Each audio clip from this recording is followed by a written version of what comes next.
Good morning, good afternoon, good evening, wherever you are in the world. This is Reganelite here. Hello, everyone. How are you all doing? Hope you're all doing well. We got a lot to discuss here. Welcome to episode 60. It says 60 on my title, but for some reason it said 55. I think I made a bit of a blunder there with the thumbnail. I have to check that after the stream.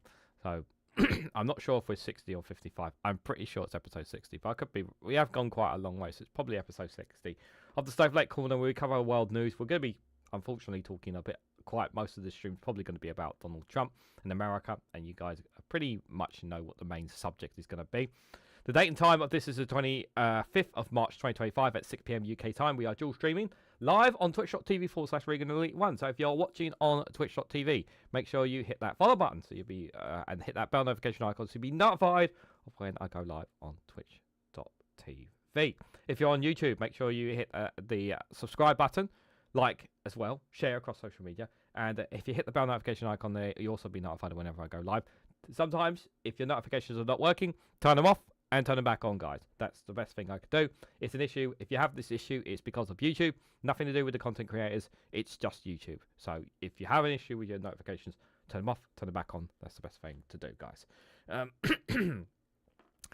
Hello, Alistair Keir, Martin Brisk, Jow, and Sean Worrell, and Ange. I've just seen all of you guys in the chat. Hope you're all doing well. Right, let's get started. Let's crack right into this, guys. So I'm literally going to take you straight to... Obviously, we have to talk about the phone leaks, with regards to the accidental text journalist war plans. I'm literally just going to show you the footage in full here of literally when it happened and the breakdown of it. We're going to start with this, and I will obviously share my thoughts as we go along on this, guys. This just in, editor-in-chief of The Atlantic, Jeffrey Goldberg, says he was accidentally texted war plans. Yeah, we literally just received this piece from The Atlantic, and in it, Goldberg writes, U.S. national security leaders included me in a group chat about upcoming military strikes in Yemen.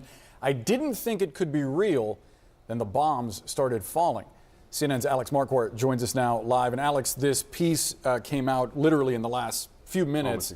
I haven't been able to read through all of it, but this seems like something out of a farce, like out of a comedy. It is just stunning on so many different levels, and I understand why Goldberg didn't believe it was real, because it is just shocking in several different ways. Goldberg was added to a Signal chat with some of the most senior national security members of the Trump administration. Signal is a messaging app that is encrypted, probably why these officials thought that they could have a discreet conversation on there. But on it, in this chat that Goldberg was a witness to, they talk about the planning for the recent bombing of the Houthis that started on March 15th. They talk about current intelligence assessments. There's a full-on debate among these officials about whether they should carry out this bombing of the Houthis. So they use, they decided, this is the worst, okay, things, as time goes on, and we're going to listen to one or two other videos as well, because I really want to emphasize, there is a really dark and sinister point I want to emphasize as we dive more into this, guys. But it really shows just how stupid and pathetic that these guys are. And they really is stupid and pathetic. You know, these guys have no idea what they're doing. They really don't. They think that it's perfectly okay to have these conversations. Have these conversations on a commercial social media app. A commercial app like Signal. So Signal is like WhatsApp, but it's supposed to be better encrypted, basically, is what that is. It's literally the same thing. I mean, it's just absolutely insane. It's absolutely crazy. I will obviously point out as well, you know, the Republicans banged on and on and on about Hillary Clinton's emails. She actually tweeted when this story came out. She tweeted, "You've got to be kidding me." Like, the hypocrisy of the Republican Party is off the chains when it comes to this. And these are conversations that could be in violation of the Espionage Act. Now, this group... It is actually. It is, but whether there will be anything of it is another question. Group was started, it looks like, by the National Security Advisor Mike Waltz, who called it the Houthi PC Small Group. PC refers to Principals Committee. The principals in the administration are the senior-most officials, and among that group of senior officials, you have the National Security Advisor, the Vice President, the Secretary of Defense and of State, the Director of National Intelligence, the CIA Director, Steve Witkoff, the Special Envoy, the Chief of Staff to President Trump, and the list goes on. There are 18 of them. So you had 18 top senior officials in the US in a literal signal group on a commercial private group, not run by the White House, not down in the goddamn in the bunker where you normally have these meetings. You had this conversation about something so big, so serious, and actual military strikes in the Middle East on the Houthi rebels in Yemen, and you're having this delegated on signal. Just let that sink in, okay? This is the United States, the top officials in the US, including J.D. Vance, the Vice President, having a conversations on signal about this, okay? So there's this debate over whether the U.S. should go through with this bombing of the Houthis. Vice President Vance is actually arguing against it, saying that just 3% of trade goes through the Red Sea, which is where the ships have been targeted by the Houthis. Ratcliffe, the CIA director, he chimes in with current intelligence assessments that may be related to intelligence operations that are ongoing. Goldberg does not print that because, of course, that, among so many other details in this, are so highly classified. Hegseth, the Secretary of Defense, he chimes in saying that waiting a few weeks or a month wouldn't fundamentally change the calculus. And he notes, interestingly, that if this leaks, we look indecisive. Of course, if they leak it, we'll be indecisive. Well, it got leaked. As the kid, thank you so much for being a member for 15 months. And thank you for that £2 super chat. Lock 'em up comes to mind, my friend. Yeah, Lock 'em up does seem to come to mind. Thank you so much for that. There we go. Thank you so much for that super chat. It's very kind of you, my friend. You can get your spy equipment to watch over the Americans in Timu. Yeah. I mean, it's just yeah, it just gets more and more embarrassing as we go along, guys. Would eventually leak. Now, keep in mind, as they're having this discussion, Goldberg is watching all of this unfold, and he doesn't know, again, whether it's real, but he would quickly learn that it was. On the morning of March 15th, which is the day the bombings began, Hegseth, the Secretary of Defense, posted a team update at 11:44 in the morning saying the bombings were about to start 2 hours later. And in that message to this large group, again, including Goldberg, he posted operational details about these strikes that were about to happen, information about targets, about weapons, and the attack sequencing. 2 hours later, the strikes started. Goldberg looked up on Twitter, and he started to see explosions happening in Yemen, and that's when he knew it was true. And that's when these officials essentially started celebrating. So he's seen all this happen. Okay, the only reason we know about this, the only reason the public knows about this, the only reason that other governments and everyone knows about this is because someone accidentally added a journalist in. And a good journalist of that, because this journalist Goldberg, and we'll listen to a little bit of him, Jeffrey Goldberg, a bit later, but there was information in this conversation so sensitive that even he knew that it was best not to reveal everything on the cards, because he could have done, but he did it for the sake of American security, because he's obviously one of the highly well-known journalists in America, so even he knows the severity of what he's in here as well. Therefore, good to see you there, buddy. Hope you're doing well. You have John Ratcliffe, the CIA director, saying a good start. Mike Waltz, this national security advisor, responds with several emojis, as does Steve Witkoff, with 2 hands praying, a flexed bicep, and 2 American flags. So, what is this? Like I could get this if they're playing Call of Duty, if they're playing a video game, but we're talking about real lives here. And by the way, civilians, actually there were reported civilian casualties on some of those strikes, by the way. Civilians. Actual civilians, Yemeni civilians, not Houthis, civilians, died as a result of some of those strikes as well. Just want to point that out there. and they're flashing emojis and high fives and all this nonsense in this chat. Okay, just point that out there. So everyone approving of what just happened and celebrating. The National Security Council has not pushed back on this at all. They said that this chain was in fact real. Brian Hughes, the National Security Council spokesman, says this does appear to be an authentic message chain. They are looking into how and someone was inadvertently added, how Goldberg was added to this chain, and he tries to spin it as a demonstration of the deep and thoughtful policy coordination between senior officials. So no pushback from the White House in terms of the authenticity of this. But again, this may violate the Espionage Act. Jeffrey Goldberg and his colleague Shane Harris, who's an intelligence reporter, spoke with several lawyers who say that it may have violated the provisions that govern the handling of national defense information. Bottom line, they say, to put it on Signal, they should not have established a Signal chat in the first place, is their conclusion, which is kind of obvious. I mean, it's literally like these guys are journalists, and like they have WhatsApp groups. A lot of journalists have Signal groups. They have these connections with politicians and that. But my God, like one of the common sense things someone brought up, and I've listened to a lot of videos and reactions to this, guys. One thing that really struck a nerve with me, so someone put up, right? It is like the fact that they even put this group together, and they didn't double check everyone in that Signal group before even having conversations. Like there are certain certain journalists and certain work groups and whatnot where they double check that people in their group are not anyone that shouldn't be in that group. And we're talking about nonsense stuff here. They talk about like just normal basic working stuff, because there are some conversations you're not supposed to know. The fact that no one bothered to double check or triple check that everyone in this group is exactly who they say they are, and that we can have this conversation, like, is insane. And he was in this group for not just like for a few days before he initially left the group. A few days as well. That's how crazy it is.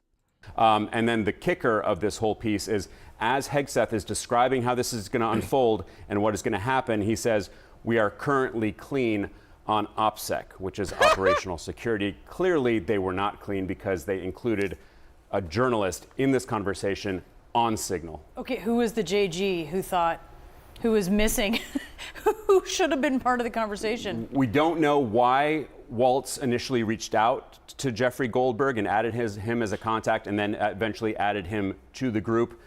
Apparently, it was a mix-up. In names of some sorts, but they never double-checked it to see who they. But they never checked it. That was the problem. You're absolutely right. They probably thought they were adding someone else from within the administration who had a similar name. Why this mistake happened is just the first of a very long list of questions. Wow. Alex Marquardt, thank you so much for bringing us this report. That is just absolutely insane, guys. Absolutely, it's just insane. So, what were my initial thoughts when I heard of this? I just thought this can't be serious. Like, this can't be serious. They can't be this bad. Like, I know I know like this Trump administration is crazy, but like is nuts. But like, how insane is this? Like, we are literally like, how many months in? We are literally what? We're coming to the end of March.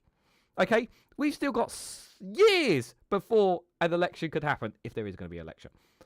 And already they're doing stuff like this. What is wrong with these people? Like, there's so much common sense out the window here. Like, even the most brightest, even like the average Joe on the street would understand not to share information like that on a goddamn social media app. But they did. And the worst part about all of this, guys, this is the worst part about all this. They don't see this as a problem. They don't think this is a problem. Like, the people who set up this Signal group, they don't see this as a problem. That's the worst part. That is the worst part about it, okay? So that means, and I don't know if no, it's not in this video, but there was a video I was listening to from Sheila Fogarty was speaking to someone from the news agents. And the conversation that they had there was really striking as well. It's because one of the people from the news agents. I can't remember the guy's name, but he brought up a story about how he leaked that he had a source on a news story, and how he knew exactly about when something was about to happen and when Donald Trump was about to make a speech at a certain time and whatnot, like exactly when something was going to happen and exactly when, and he tweeted out about it, right? And he was exactly the guy from the news agents. He was exactly right about this news piece. And you know what happened? The very next day, his phone was hacked, and his source, who was responsible for telling him this info, was hacked the very next day by the administration because they were considered compromised, because obviously of compromise. Literally the next day.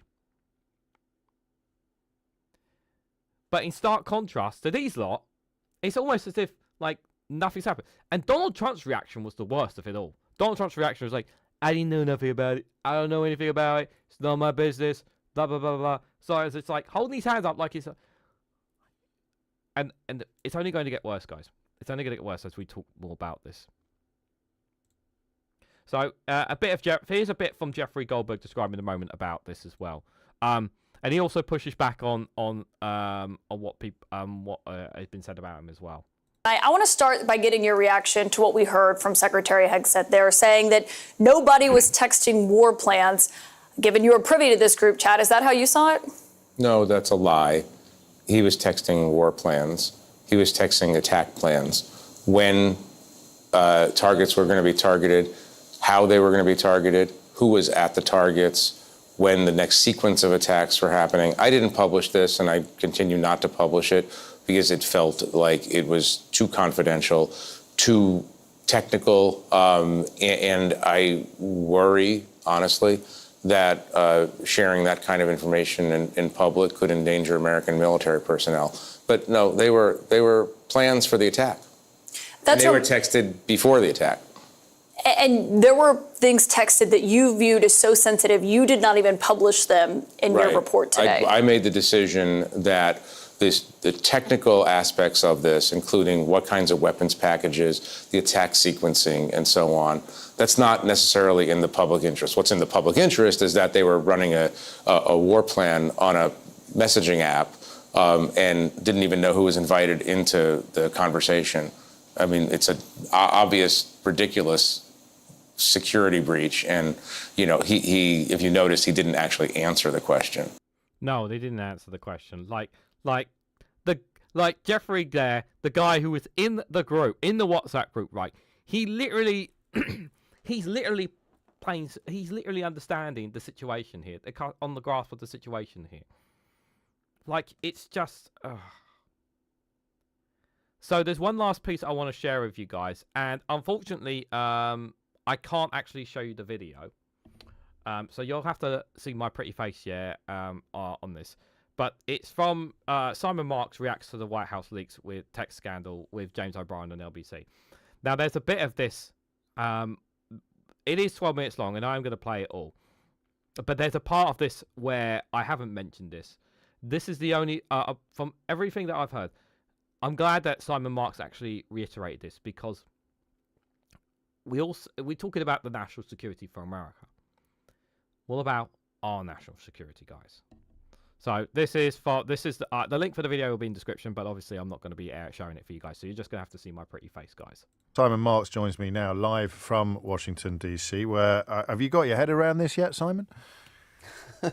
Well, it does occur to me, James, that never has a major international scoop fallen into the hands of a journalist with less work. I mean, imagine being Bob Woodward and Carl Bernstein today, you know, the Washington Post guys who had to go to parking garages at 2 o'clock in the morning to meet Deep Throat, who spent months working away at it, trying to bring down the Nixon administration. And here's Jeffrey Goldberg with a major global scoop simply because the National Security Advisor of the United States, Mike Waltz, appears inadvertently to have dropped him into a Signal group chat.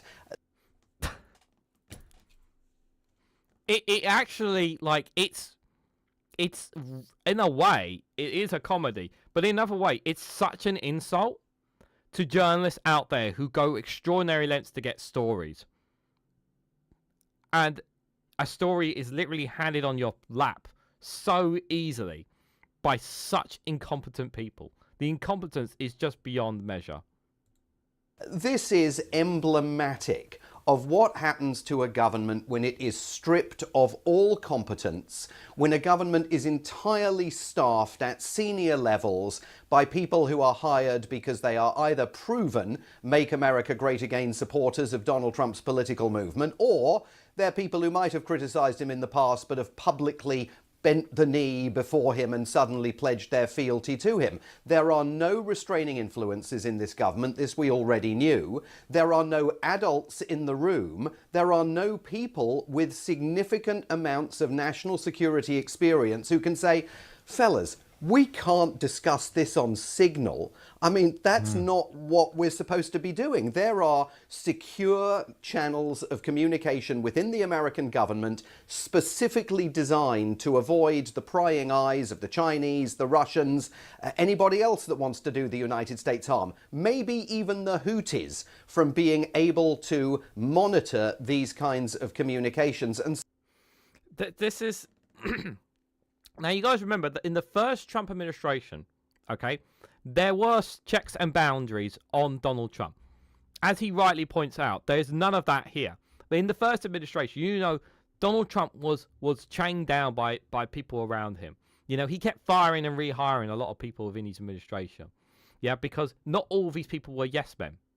This time, he's gotten all yes men, and he's gotten every single person, nearly every single person is a billionaire or a millionaire of some sorts, or are deep friends or like connections to Trump, who have no experiences whatsoever in the jobs that they are doing. And they've been put in these roles, okay?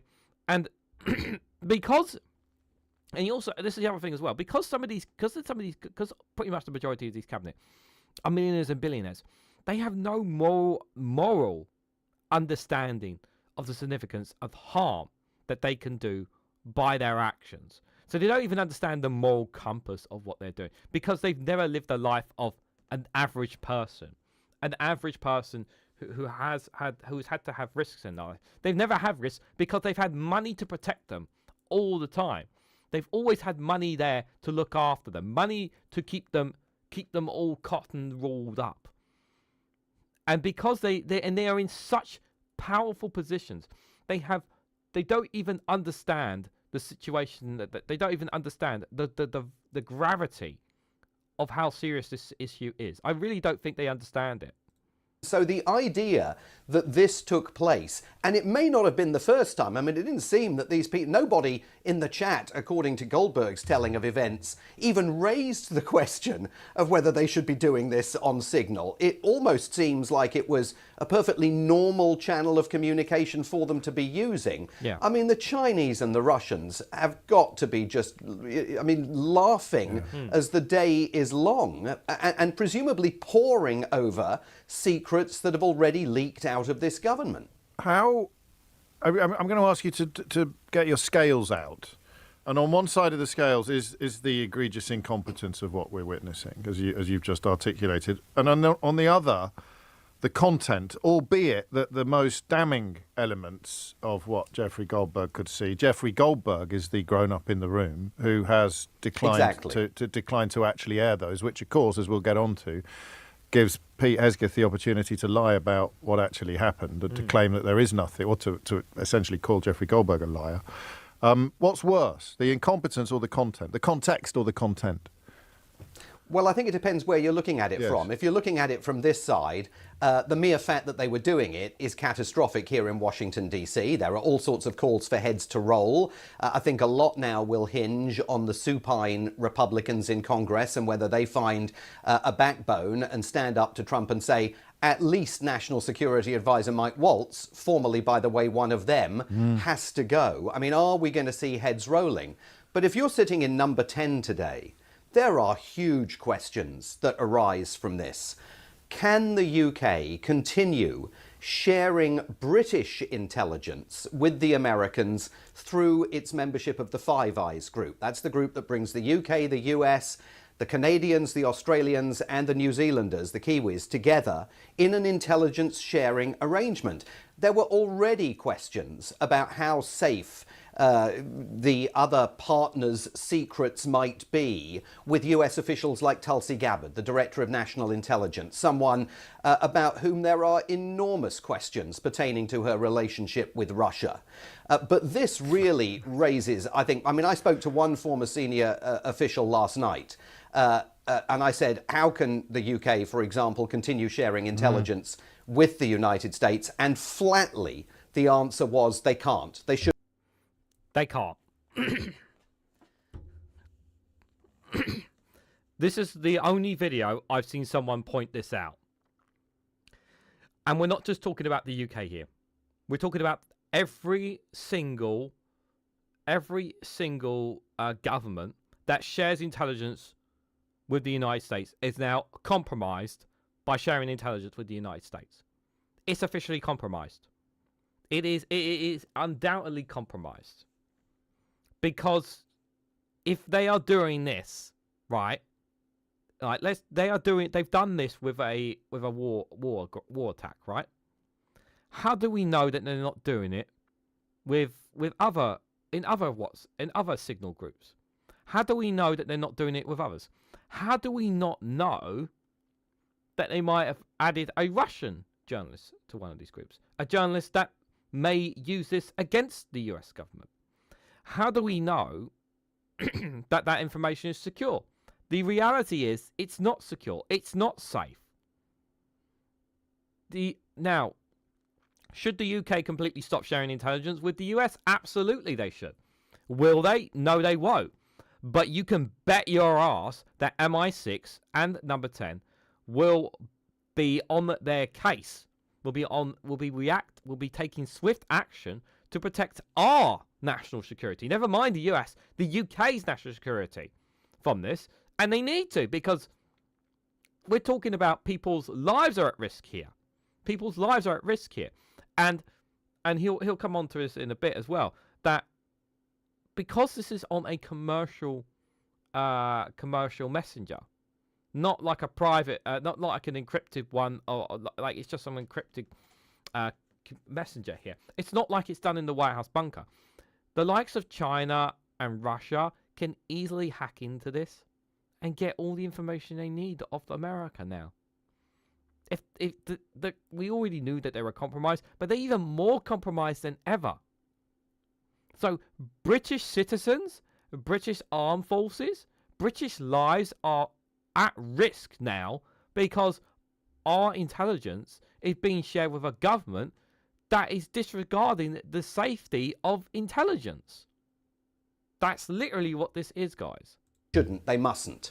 So there's big questions there. And also, if you look at the content of this, it also reveals further the Trump administration's inside attitude towards the UK and Europe. Yeah. Because when J.D. Vance starts raising questions about whether it's the right thing to do, he says President Trump, should not necessarily have approved this action this early, because he points out only 3% of American trade passes through the Red Sea and 40% of European trade passes through the Red Sea. So he's worried that it's going to be difficult to explain why the US government is doing this at a time when President Trump is saying if Europe wants to help itself, it needs to do more to help itself in defense terms.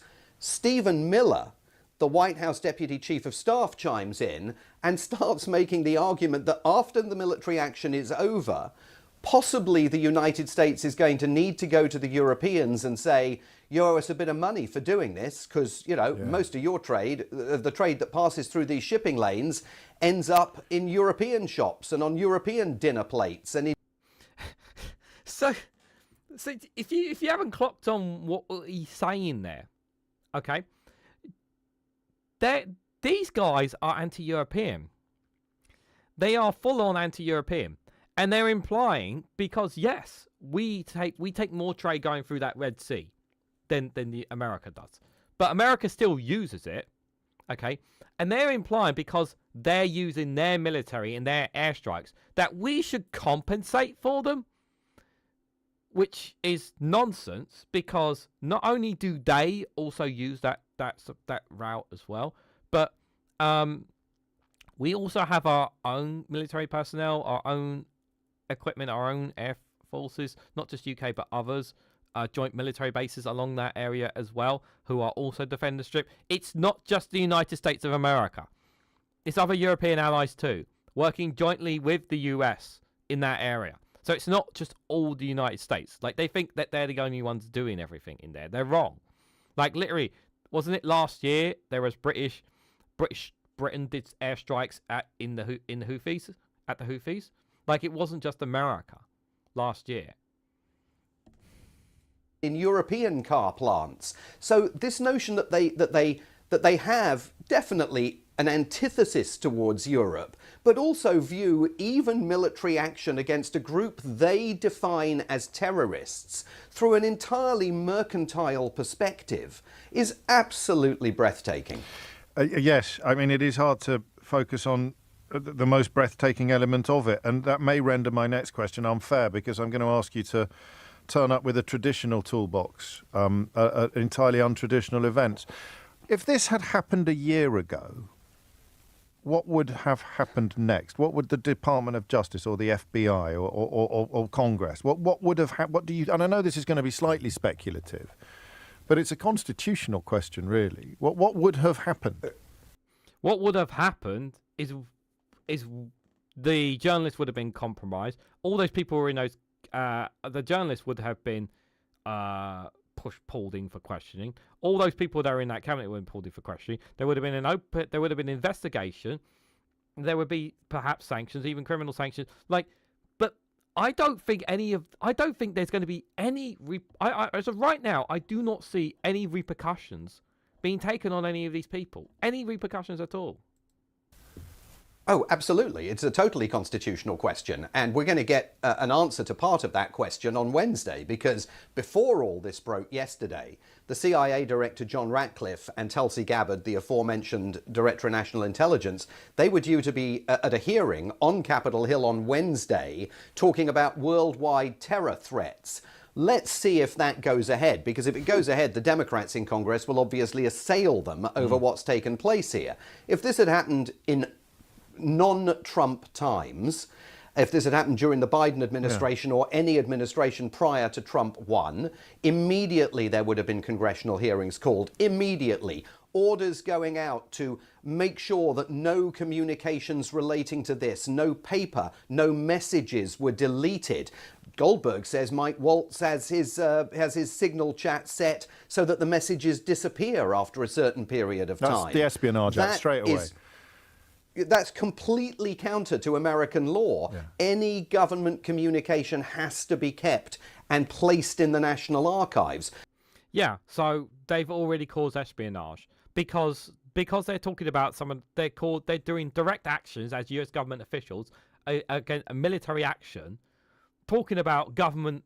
They're talking about government stuff here. It's not like they're talking about, going to a pizza parlor or something like that. They're talking about little government action that has to be recorded. Has to be recorded. Every single conversation about these has to be recorded for national security, and that's going to be deleted because of the messenger group that they're in. This is just fucking insane. You would have seen the Justice Department launching an immediate criminal investigation of everyone involved in this, by the way, including Goldberg, because it looks like he got out of the chat after he knew that these were the real principals that he was witnessing chatting among themselves. He got out of the chat after he'd verified that when the bombs started falling on Yemen, because otherwise he might be culpable under the Espionage Act as well. Yeah, so Goldberg, who was put in this chat, could potentially face espionage. So he could potentially, even though he wasn't supposed to have been put in that group, he could potentially face espionage as well. So there would be major process by the two co-equal branches of government alongside the presidency, Congress and the judiciary. And if that doesn't happen now, if literally we're waiting to see whether Donald Trump tolerates this or simply decides that Mike Waltz has got to go and that'll tidy it up and we'll move on to the next Trump-initiated distraction, that will tell you more about the collapse of American democracy that is ongoing here day by day, hour by hour. All of which explains why Trump, like a cornered ferret, felt this morning that he had no choice but to claim that he knew nothing about the biggest story in the world. Yeah, well, I mean, he always does that. He's never heard of anybody. He'd never heard of Project 2025. He had nothing to do with it. And then he came into office and suddenly he started implementing it sentence by sentence, page by page. And of course, he trashed The Atlantic as well in his first reaction to this, saying, yes, as far as he knew, it was a failing news magazine. I think Jeffrey Goldberg's name is obviously, it's already being dragged through the mud by Hegseth. I think Goldberg's going to have a very complicated few days ahead. He's a strong man and he's a very intelligent man, unlike many of the people within the Trump administration and on Capitol Hill that are undoubtedly about to be unleashed upon him. But, Donald Trump is the leader of the ship who sat in the Oval Office alongside Pete Hegseth a week ago as Hegseth waxed lyrical about the fact that under his leadership, nobody around the world takes the Defense Department for fools anymore. And yet they're an even bigger laughing stock, than it was even in the first administration. And we are only just a few months in, guys, and already this Trump administration is such a bigger laughing stock. Like some of the decisions they've been forced to U-turn on because they've been so bad. But this just is such shambles. It's absolute shambles. This is a constitutional crisis. Someone else pointed out, I don't know if he'll bring it up in here, but someone else pointed out as well, is that in a way it is a good thing that this got leaked. It's such a good thing that a journalist found out. It's such a good thing that the public is aware of this, because like I said before, other intelligence services across the world are now aware of this and will take decisive action to protect themselves. Congress is now aware of this, because Congress wasn't aware of this. Congress will be up in arms. The Democrats obviously will come, they say, and they will try to pressure the Republicans. And some of these Republican congressmen will obviously be under pressure. I don't think every single Republican is going to toe the line on this, because some of them will know how severe. They know the Republicans know how severely bad this is, but whether or not they will all fall in line and just nod their heads like good poodles, I'm not so sure if all of them will. Rosemary, good to see you there, and Simon says 55. I can't play the video, guys, because obviously it's an LBC one, but we're almost at the end of it, guys. Well, I mean, that claim did not age well. A master of understatement. That claim indeed did not age well. Final question. If the journalist who asked him this morning about it and opened the opportunity for him to deny, if he'd pushed back and said, and esprit d'escalier is a wonderful thing, we can all get everything 100% right with the benefit of 20/20 hindsight. But if he'd pushed back and said simply, how can you not know, Mr. President? Who do you, in your administration, do you feel should have briefed you about this incredibly important national security story that the whole world is talking about? What time did you get out of bed this morning? I mean, it could be as rude as you want, but what would have happened to that journalist?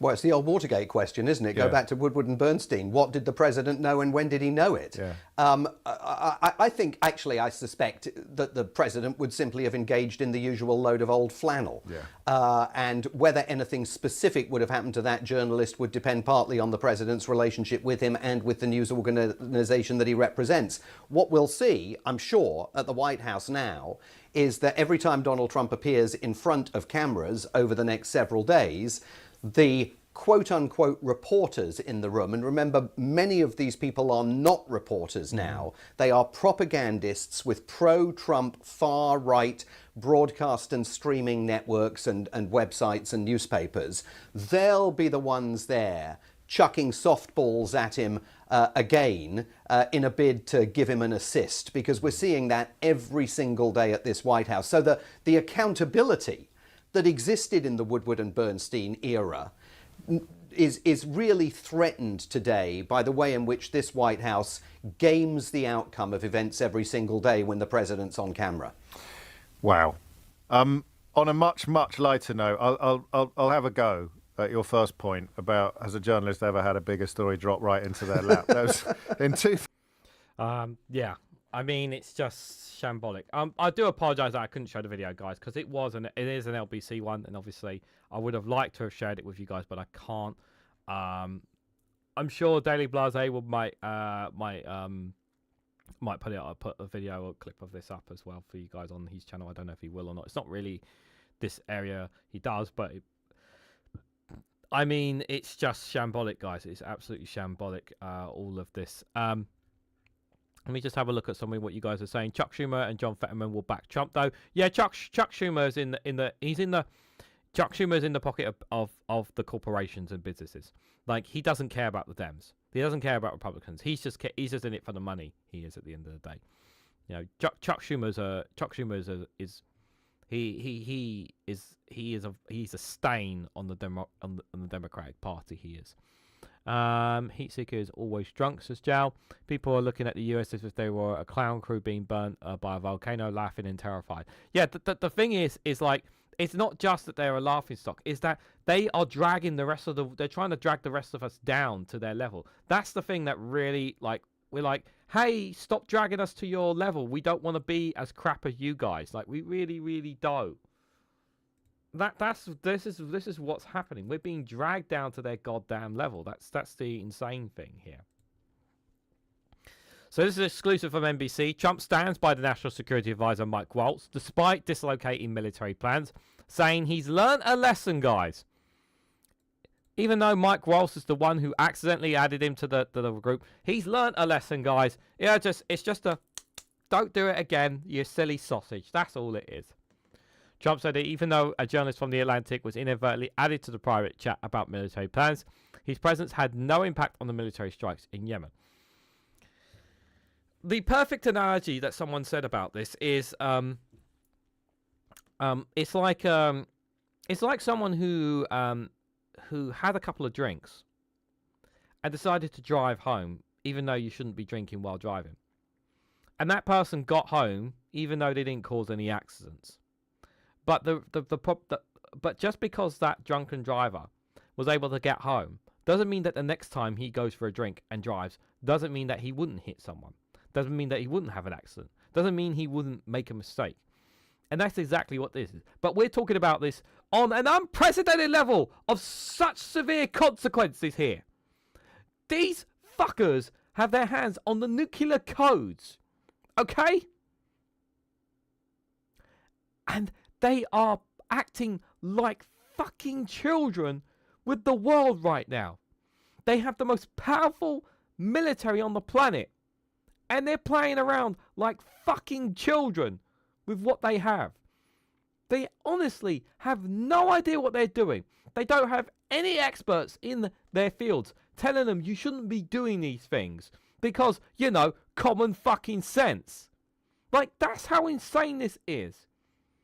Like, these guys are more likely to cause World War III than fucking Russia and Vladimir Putin. Because regardless of Vladimir Putin and Russia, they may be they are nasty people, Russia, and its president is a nasty person. That government, the Kremlin, is a nasty government, and its president is. But even they are not fucking stupid like these lot are. That's the difference here. Yeah, they are so fucking stupid. It's just it's not just funny. It's not just hilarious. It's fucking scary. It's absolutely scary. Because these guys are seriously considering going to war with Greenland. These guys are serious about annexing Canada. These guys are serious about taking the Panama Canal under full ownership. That's how crazy these guys are. Trump was bragging about wanting to take the US to take control of the Gaza Strip. That's not a joke. He's being serious about this. They're serious about all these things. Now, someone actually said about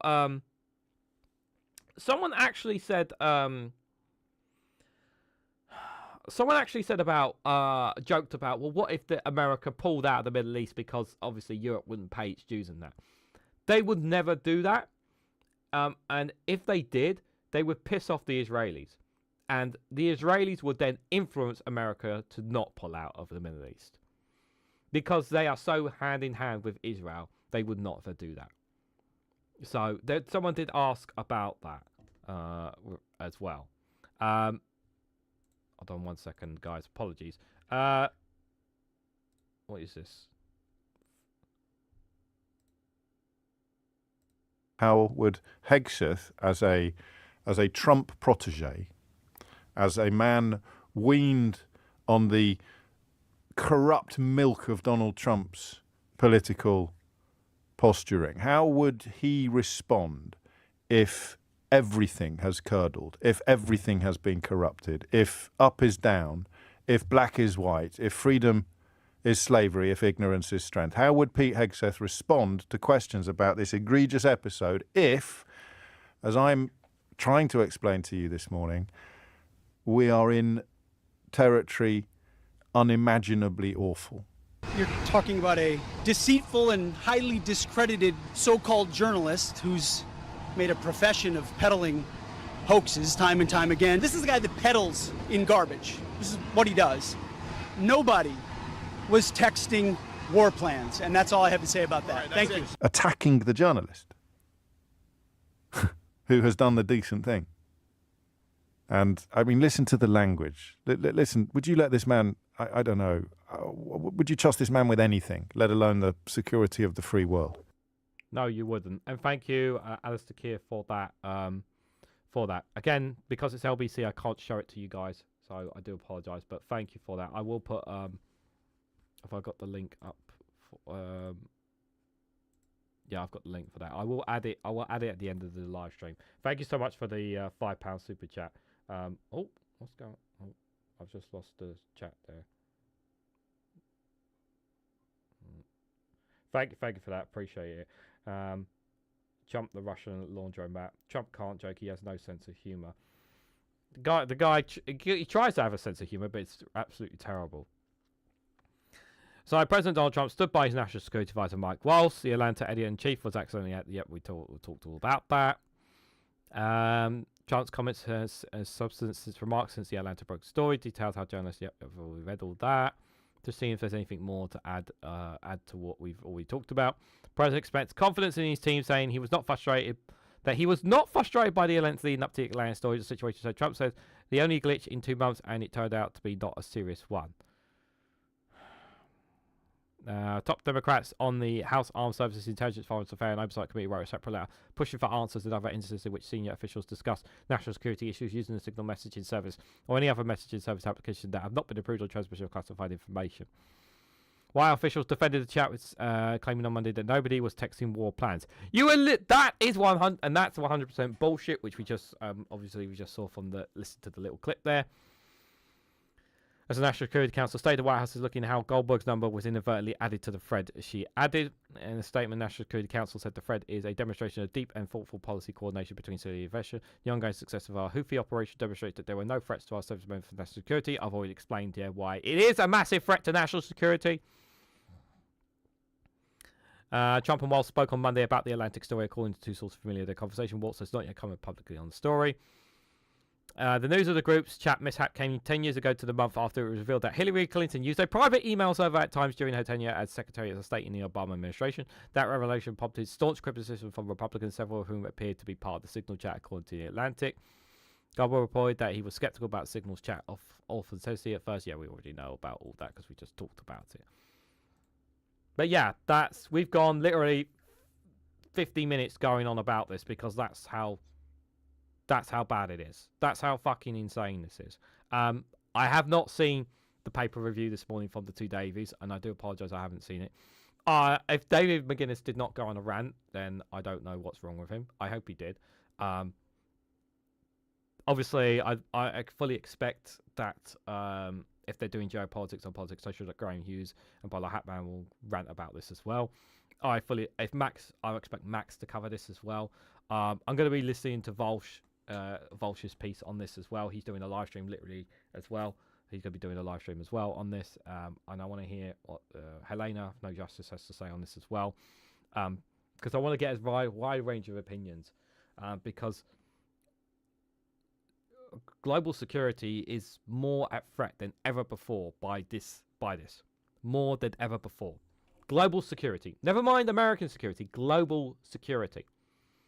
Like, we are so deep embedded in terms of intelligence sharing with the US. We have got to disentangle ourselves from it. Europe has got to disentangle any intelligence sharing more than ever before. And that's just insane. Right, we're done with this story. I'm going to let other people talk. I've given my piece on it. But we're going to take a little break. We're going to cover some other stories now, guys.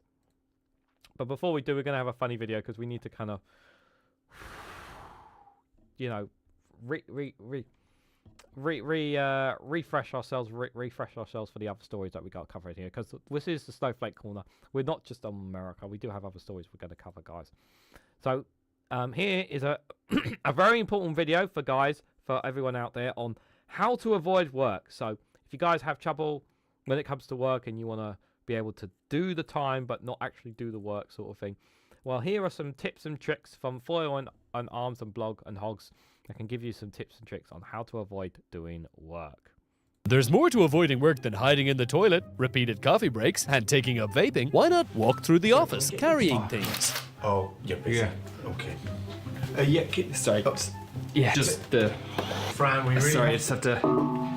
thing. Meetings are a great way to pretend to work. What are we thinking for the Christmas party?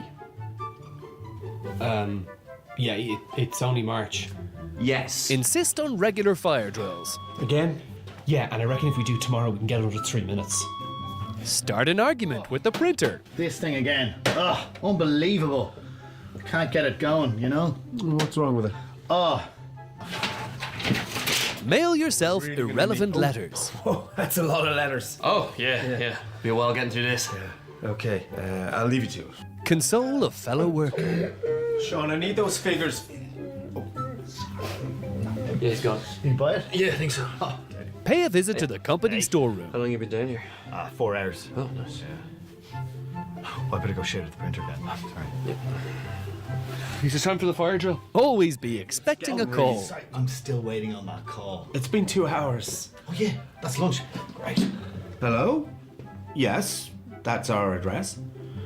You're outside with the katsu curry and papadum. But the best way to avoid work is to become the boss. Yeah, I'm in work until 3. I'm busy! We have had it 4 days. Oh dear, guys. Yep. There's some hints and tips if you guys need some help when it comes to dodging work at work. Although I personally would prefer you not to do that, but if you wanted to take on those ideas, yeah, I want you to put on the record that you did not get that information from me. You did not get those ideas and suggestions from me. You got them from Foil and Arms' YouTube channel, and your employers can take legal action against them, not me. I'm not advocating for you to bunge work, but that is your own discretion, guys.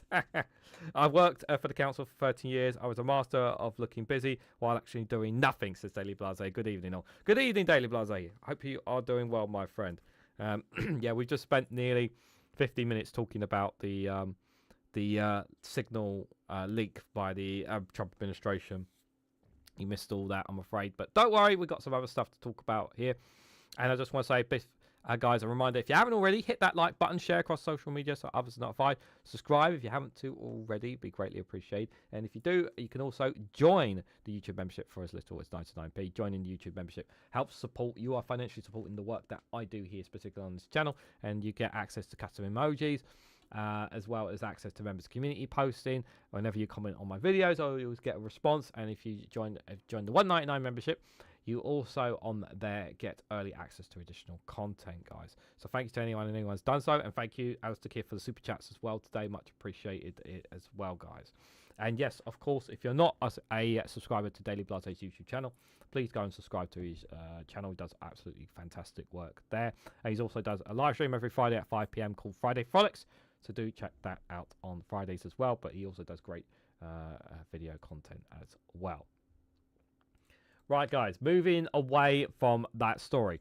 Now, let's before I want us to stress, obviously, this story. Russia and Ukraine have agreed to stop using force in the Black Sea, the United States claims. Okay, so this is something that the US, so it's entirely possible that Russia may have come out at the time of this recording and have literally right now, and they've said that they have not agreed to this. No worries, Mithril.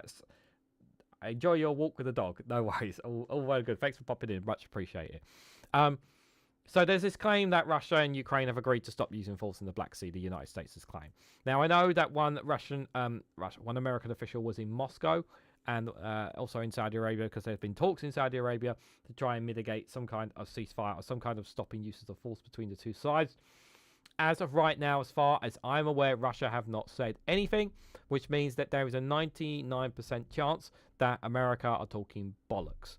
I'm just saying that because the fact that Russia have not said anything means that they are probably lying. Therefore, America are going to look stupid again. I'm just going to put that out there, guys. So the White House has said today, Tuesday, that both Ukraine and Russia have agreed to stop using force in the Black Sea in separate meetings with US officials in Saudi Arabia.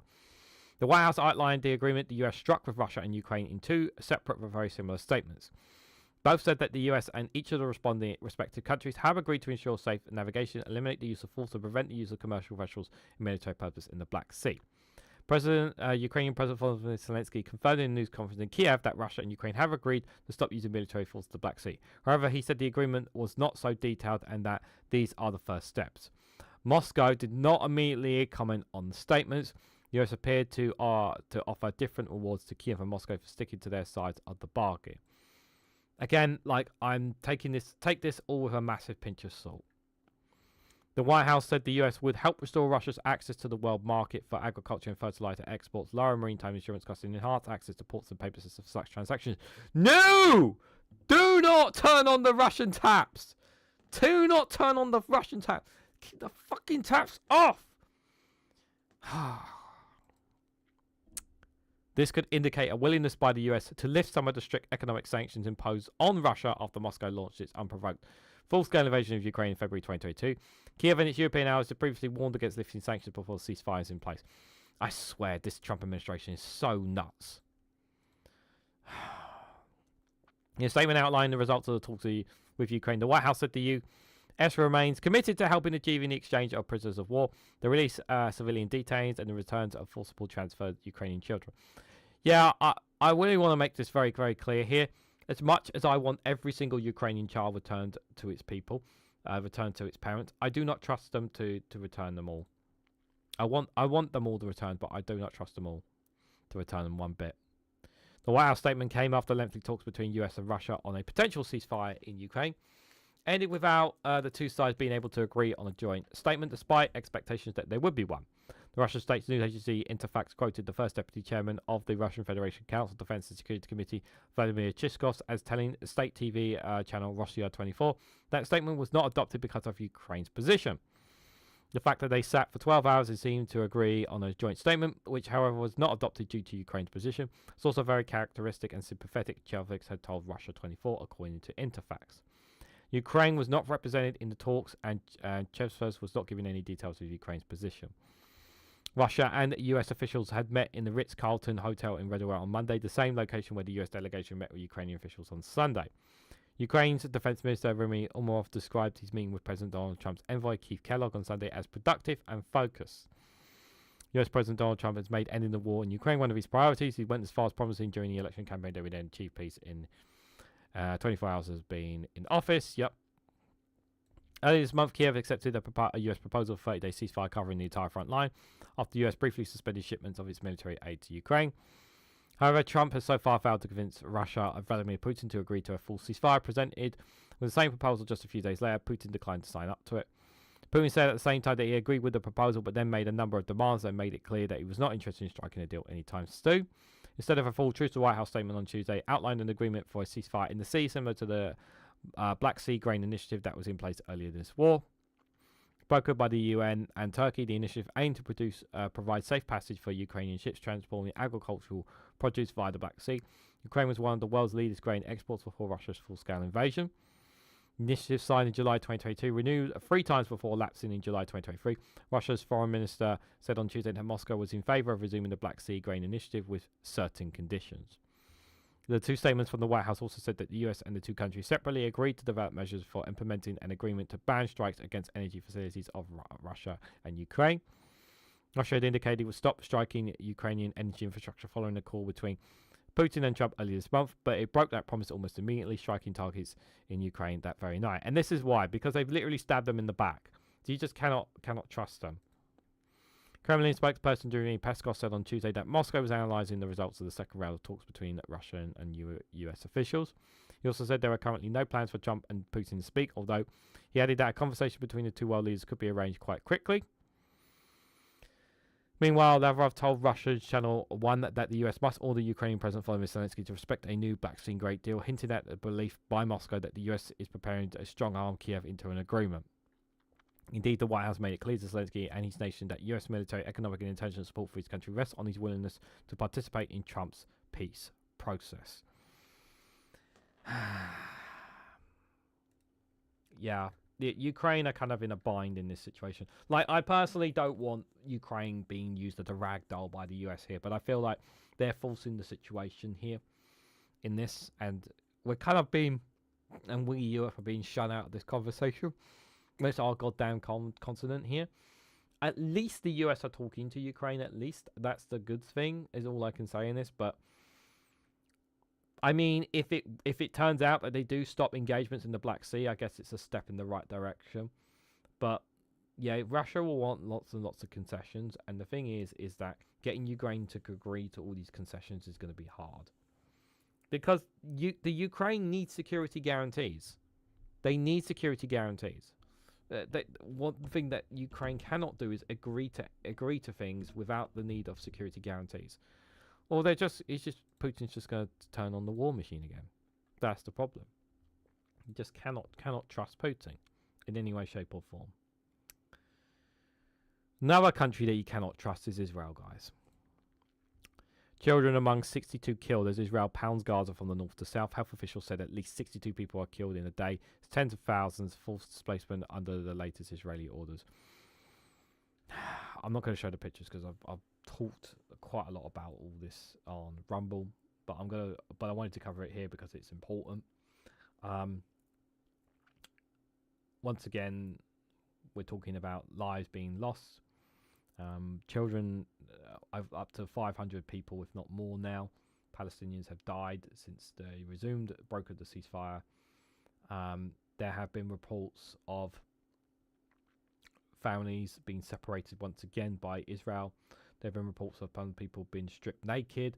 There have been people being cut off from parts of Gaza. Populations have been cut off in parts of Gaza where they've been forced to starve. Some have been forced to bleed to death because they can't get the medical procedures. There was one instance of report that I heard where literally a Red Cross group tried to get to Palestinians in desperate need of aid or help, and they were stopped by the Israelis, and the driver was beaten to a pulp by the IDF, and the rest, and before he was released, and the rest of the people who were on that have gone basically MIA. There was also a report today from Al Jazeera that the United Nations are going to be reducing the amount of workers inside Gaza because they cannot guarantee their safety. They've already got, I think it's like 13,000 workers inside the Gaza on this, but they're going to be reducing that percentage. The main reason they're doing it is not because they don't want to help; it's because too many UN officials are dying. Too many people on this are dying. Is the reason why they're doing it.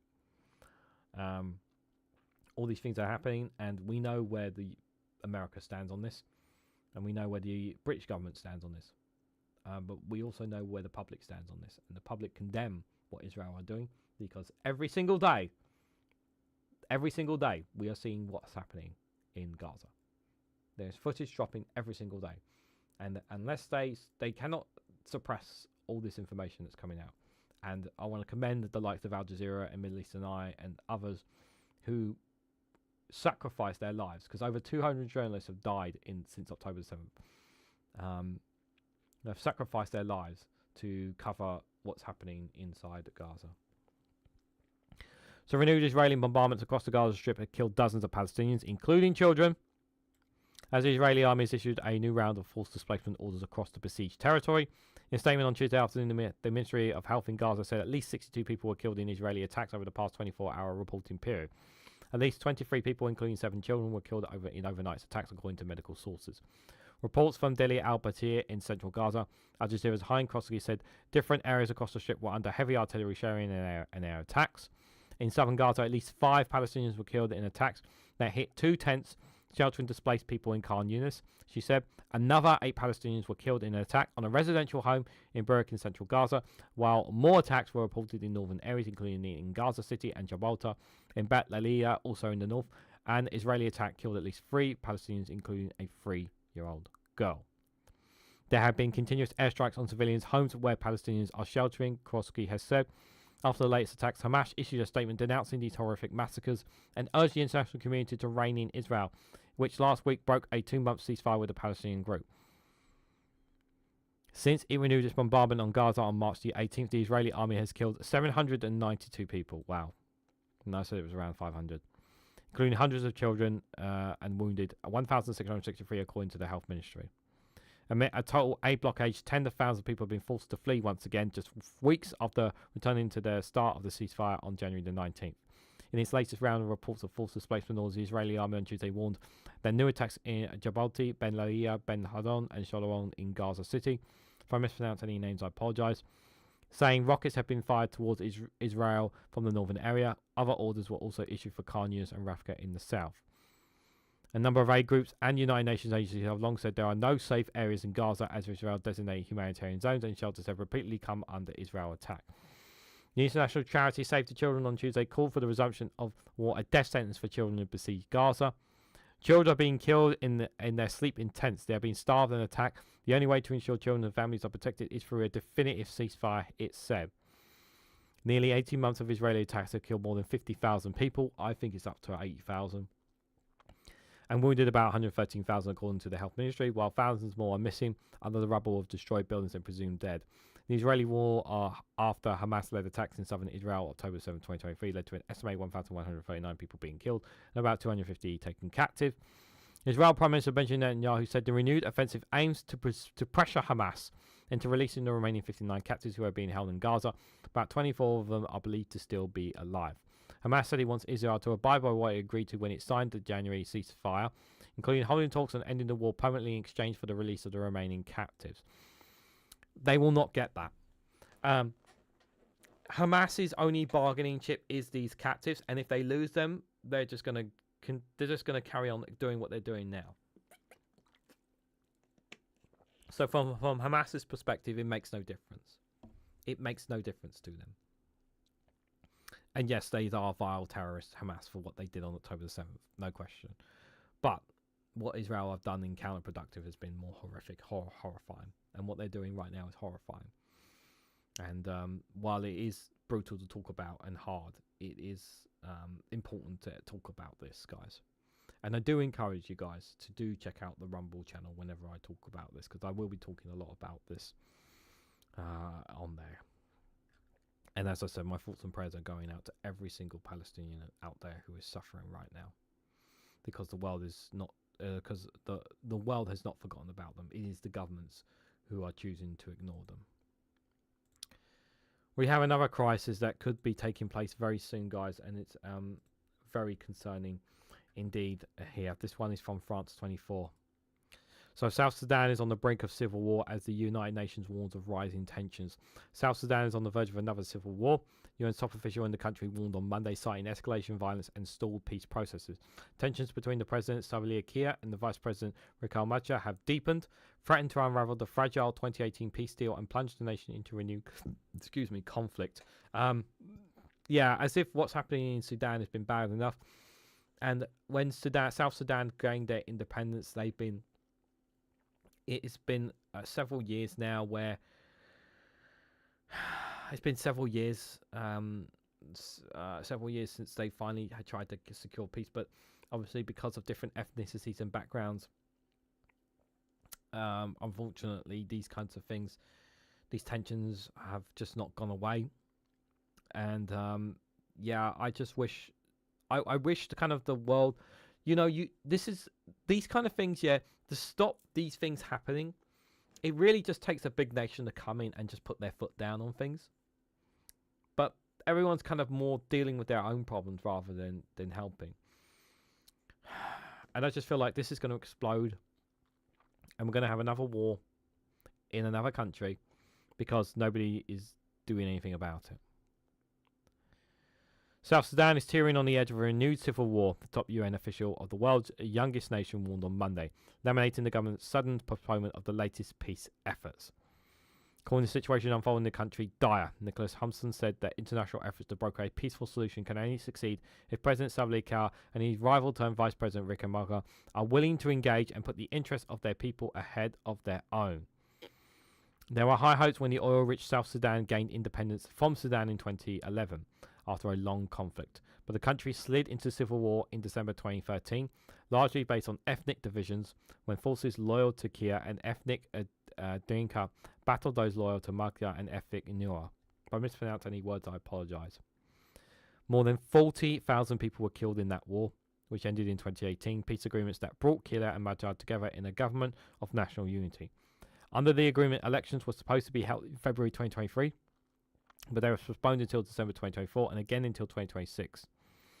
The latest tensions stem from fighting in the country's north between government troops and rebel militia, known as the White Army, which is widely believed to be allied with Magya.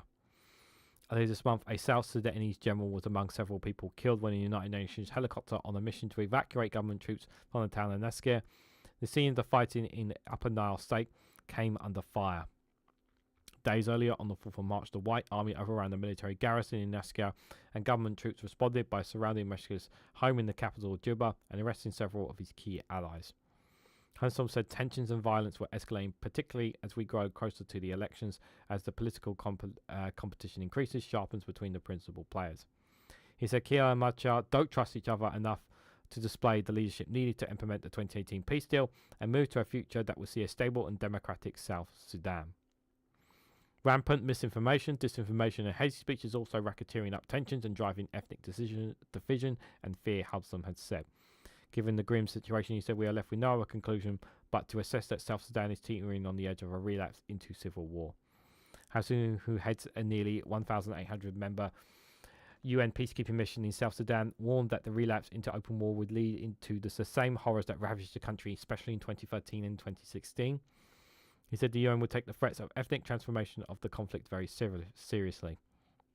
To try to prevent a new civil war, the US Special Envoy said the peacekeeping mission is engaging in intense shuttle diplomacy with international and regional partners, including the African Union. Hudson said that the collective measure of the regional and international community for Kiir and Magya to meet to resolve their differences, return to the 2018 peace deal, adhere to the ceasefire, release detained officials, and resolve tensions through dialogue rather than military confrontation. But will it? I just don't know. I just don't think so. Yeah, I just don't know, guys. I'm very, very worried about what's happening here. I remember when we covered Sudan and when that blew up, and it's still going on now. And my heart goes out. My heart goes out to these people, because once again, it's the innocents who are suffering in all of this. It's the innocents who are suffering in all of this. And like, there just needs to be dialogue. I understand that there's history. I understand that there's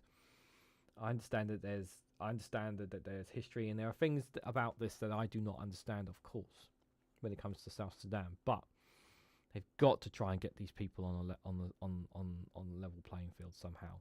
the UN and other organisations, because if they don't, we're going to have another conflict. And we already have enough conflicts taking place in Africa as it is that are not being resolved. And this is just adding more fuel to the fire. This will also increase global migration as well. People want a reduction in migration. This will only exacerbate it as well. These people will flee to other neighbouring countries as well. It's just not good. It's not good. We need to get people round the table. And it's long past time that we get what's happened in Sudan with people round the table as well, guys. I've got one last story for you guys before we head to the funny memes here. This one is from the BBC. Some of you guys may be aware that things are not going well in Turkey right now. So the sixth night for protest in Turkey as Erdogan hits out at the unrest. Turkey's President Tayyip Erdogan has blamed opposition parties for provoking a movement of violence as protests for his country continue for a sixth night. I wanted to play this clip anyway. I had planned on playing through this clip here. Divide and conquer along with bread and circuses, says Rosemary. Night after night, growing. The biggest street protests here in Turkey in more than a decade after the arrest of Ekrem İmamoğlu, the mayor of Istanbul, who they believe was jailed just because he is President Erdogan's main political rival. It is galvanizing the side of Turkey that feels stifled by President Erdogan's authoritarian rule. And they say they are not going to leave these streets until İmamoğlu is out of jail and Erdogan is out of power. What is the Turkey that you want? Democracy, like pure democracy, as everyone wants. Nothing more, nothing else. I just want to live my life. I mean, everyone else thinks the same. I mean, no one wants to be here. Everyone wants to be at their home. But here we are just trying to bring democracy back. Yeah, so Erdogan is obviously trying to hold on to power. He's been in power for such a long time in the country, and it feels like he's trying to hold on to it more than more. So let me read some of this. Let me read read a bit more into it before I give my thoughts. So unrest began in Istanbul last Wednesday when the city's mayor, Ekrem İmamoğlu, I can't pronounce it, apologies, Erdogan's main political rival, was detained on corruption charges. He said that the allegations against him were politically motivated, a claim that Erdogan has denied. Up to this point, by the way, on him, yeah, there's never been any allegations. He's never done anything. He's never broken the law. He's never done any allegations of corruption or whatever until this, at a time when he is very popular. Okay, he's very, very popular within Turkey because he's seen as someone that could be as someone that can rival Erdogan, and that's the problem here. Erdogan sees him as a threat. So basically, the story is basically he's locked him up on allegations that he's corruption charges. Like, what's the evidence? Show us the evidence. Like, it's just made up basically. Turkey's main opposition party, the Republican People Party, which announced İmamoğlu as the presidential candidate on Sunday, said the demonstrations will end on Tuesday without saying what the next steps would be. Erdogan has labelled the demonstrations evil and blamed the opposition for disturbing the peace of our civilians with provocations. Now, the moment you arrested someone who is considered a threat to your political power, that's when you angered the Turkish people. Speaking from Antigua, Turkey's capital, Erdogan called for the protests to end and said that instead of responding to allegations, opposition parties have made the most powerful and unlawful statements in our political history for the past 5 days. On Monday, vehicles carrying water cannons were seen close to the city hall. Though protests appeared to be largely peaceful, with no repeat of the fierce clashes seen on Sunday. Lindia, one of the demonstrators, told AFP that the Turkish authorities were hunting us like pests, adding, "They sprayed pepper spray on us like indecestize."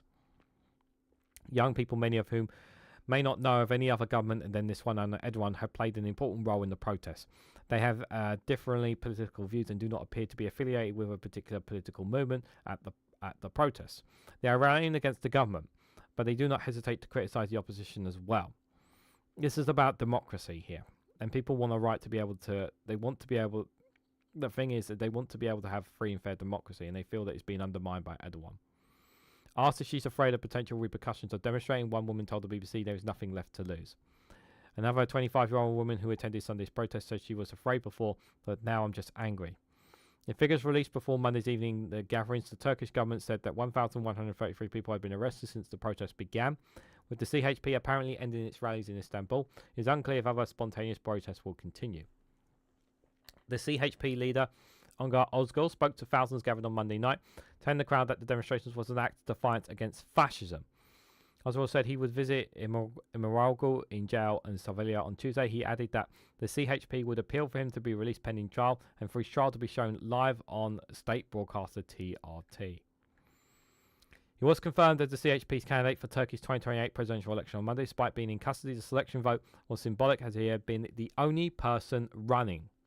He had spent the previous night in jail after being formally arrested and charged with establishing and managing a criminal organisation, taking bribes, extortion, unlawful recording personal data, and rigging a tenor.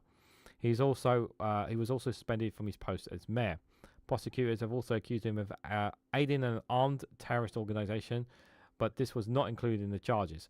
It just seems like they've just thrown all this stuff at him just because they don't want anyone, just doesn't want anyone a big major threat to him. Before he was detained, Istanbul University said it was revoking his degree if upheld.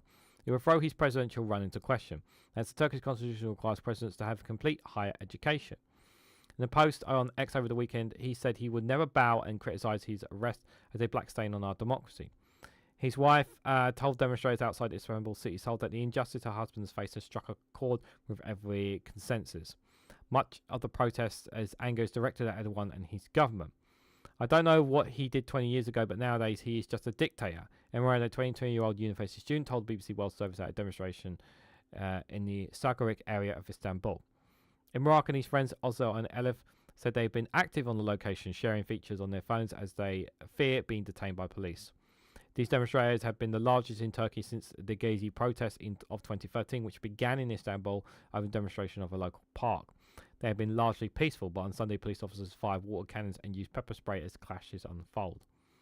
We are the fruits of these trees of the Gazics, Imrak said. We're here to protect democracy. It's not just about Imran, it's about Turkey's democracy. He's one of more than 100 people detained last week as part of an investigation. Other arrests including politicians, journalists and businessmen. You can see what's happening here. We're not just accepting this injustice.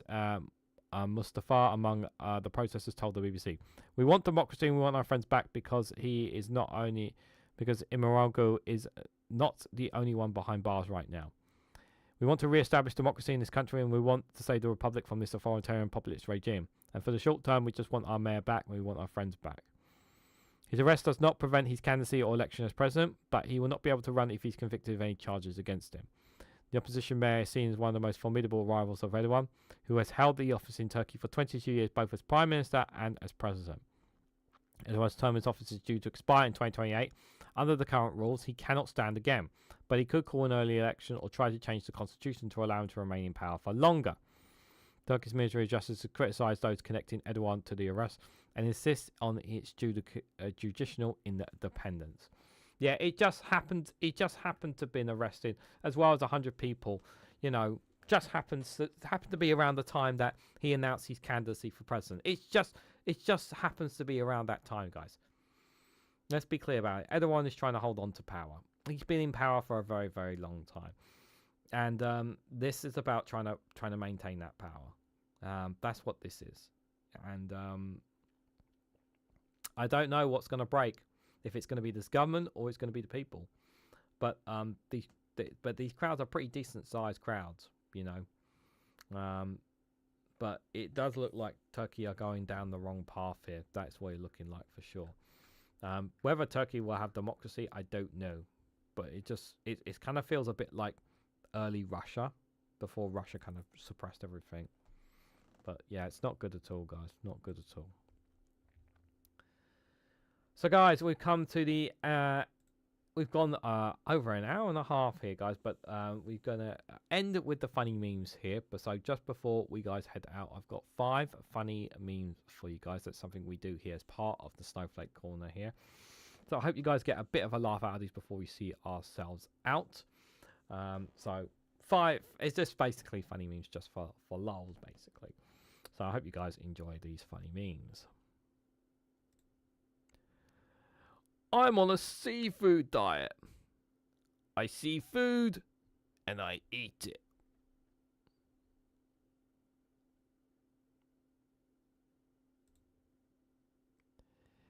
When you see an opportunity, you take it.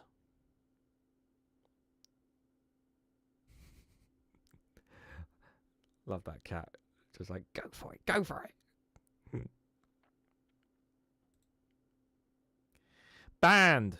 You've been banned for 1 day because a player-generated report found that your in-game comments were extremely offensive. Your account has been suspended. The chat log. Macaroni and cheese isn't that good.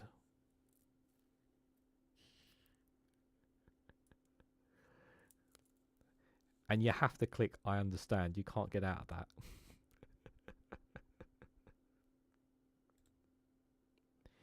It's just that simple.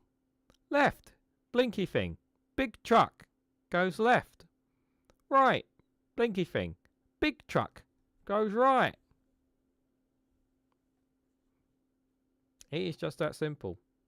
But even that, some people are still too thick to understand that.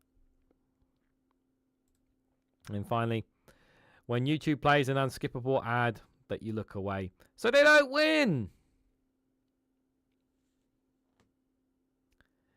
But if you play an ad and you don't skip it, if you turn, that's what you guys need to do for me. When an ad plays, just turn away. It's okay, you can turn away, but I win too if you're playing the ad, because that's ad money that goes towards me. So thank you if you do that. So, guys, I want to say a massive thank you to everyone who's come along. Thank you, guys, for all your comments. Thank you, Alistair Keir, for the super chats. Really appreciate it. Alistair Keir, there, I've just seen your comment saying, it turns out there was about 5 to 7% of the population at the protest, the Turkish protest. Thanks for that. Much appreciate it. Divide and conquer along with bread and circuses. Yep, I said that already. Heading for a revolution with Rosemary. We'll have to wait and see, obviously, whether Turkey will or not. We'll have to wait and see, guys. But we are out of time here, guys. I want to say thank you, guys, so much for coming along. A reminder, tomorrow is not just Prime Minister's questions at 12. It is a spring statement. So do join me for that. It's going to be a long one. So do join me for that. We will be diving into that. And then we'll also be doing the Snowflake Watch at 8 p.m. tonight as well. There's only one video dropping tomorrow at 8 o'clock for you guys. I'm not doing 2 videos. It's just the usual short videos, and then you've got one video in the morning because the spring statement, I don't know how long it was going to go. So I'm not taking any chances. I'm not going to have another video because it'd be a bit oversaturated with content on the day. So because we're going to be doing 2 live streams there, guys. So yeah, do join me for that, because obviously we'll find out exactly what the Chancellor Rachel Reeves is planning when it comes to benefits and other things as well. So I'm treating it like a bit of a mini budget as well. So do join me for that. And then of course, like I said, the Snowflake Watch will be on tomorrow night at 8 o'clock. And then on Thursday, myself and One Angry Pagan with the Eco Show. Join me for that. And then on Friday, of course, we have the American live stream where we talk about what's happening in America. That will be at 7 o'clock on Friday, guys. So thank you guys all for coming along again. Enjoy the rest of the evening, whatever you guys are doing, whether it's going to be on other live streams. Maybe I'll see you guys in other live streams or not. But just show you the gang here as well. The gang also want to say a massive thank you for coming along as well. Did you turn off the? Did you turn it off again? You did. He turned it off again, and he tried to turn off my mic as well. Ollie wants to say thank you, Alistair Keir, for the super chats. It really does make a massive difference. Very much appreciated. But more importantly, you guys coming here and giving your time to support me is greatly appreciated. Of course, it really does make a massive difference.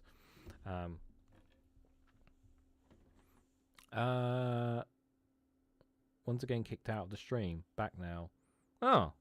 Why was you getting that, Joe? Very interesting. I don't understand why. Well, we've come to the end of the live stream now. Hopefully there wasn't any stream issues. I don't know what was happening there. I don't know. Well, anyway, guys, thank you guys so much for watching. If you haven't already, hit that like button. We greatly appreciate it. Share this across social media so others are notified of this video. If you haven't subscribed already, please consider subscribing because it really does help support the channel. If you want to go one step further, further support me in the work that I do here, you can do so by becoming a YouTube member for as little as 99p, or join me on Rumble or Patreon for exclusive content on those platforms. Thank you all so much for watching, and I hope to catch you all very, very soon.